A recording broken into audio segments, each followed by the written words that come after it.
네, 우리 모두는 갖고 싶었지만 갖지 못한 결핍이 몇 개씩은 있습니다. 누군가에게는 경제력, 다른 누군가에는 외모, 학벌, 집안 등이 있겠죠. 그래서 내가 갖지 못한 것을 가진 사람들을 보면 동경하게 되고 우상화하게 됩니다. 그들이 가진 것이 나보다 우위에 있어도 나랑 엇비슷하면 동경까지는 안 합니다. 하지만 내가 느끼기에 압도적으로 높은 위치에 있다면 동경하게 되고 우상화하게 됩니다. 여기에서부터 문제가 발생합니다.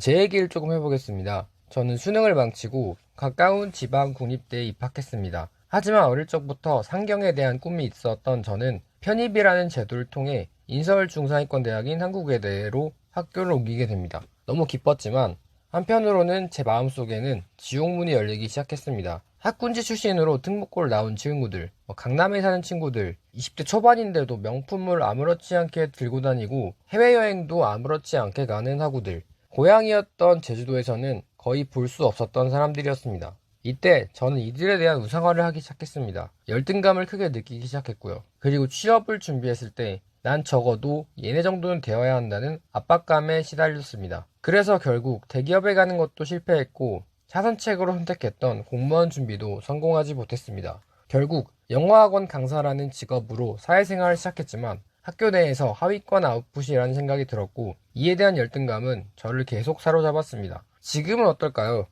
이들에 대한 열등감이 해소된 상태입니다. 제가 이들처럼 잘 사는 집안만큼 돈을 많이 벌거나 사회적 지위가 높은 직업을 가졌을까요? 그렇지는 않습니다만 다른 방식으로 극복해냈습니다. 저는 제 관념을 구체적으로 알아차렸습니다. 그랬더니 해소가 되더라고요. 그리고 그 관념을 저 나름대로 언어화해봤습니다. 2D 우상화 이론이라고요.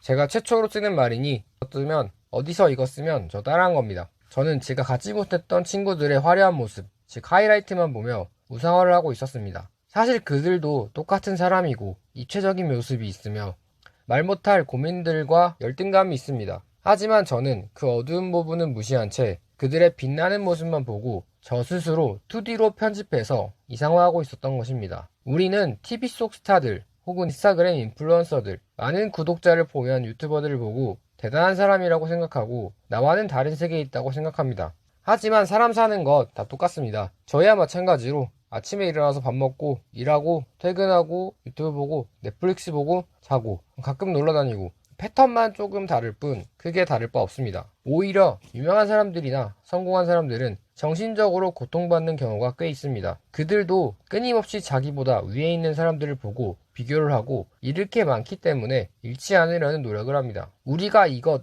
하나만 갖는다면 행복할 것 같다고 생각한 것들을 가지고 있는 사람들도요, 사실은 행복하지 않다는 겁니다. 행복은 외부에서 오는 게 아니고 내 마음속에서 세상을 어떻게 인식하느냐에 따라 달려있다고 생각합니다. 아무튼 본론으로 돌아와서 우리가 원하는 것의 밝은 면을 2D 하이라이트로 편집해서 우상화한 습관을 멈춰야 합니다. 애초에 이런 인식과 관념은 그 원하는 것이 나랑 다른 세상에 있는 현실을 계속 강화할 뿐입니다. 아무리 대단해 보이는 것들도 다 그렇게 거품이 껴서 포장되어 있는 것입니다. 이렇게 믿으면 믿을수록 그 대단해 보였던 것들이 어느새 내 현실과 일상에 다가와 있을 것입니다. 자기도 모르는 사이에요. 여러분은 어떤 원하는 것에 대한 우상화를 멈추고 내 일상에 끌어당기고 싶으신가요? 댓글로 한번 적어보세요. 감사합니다.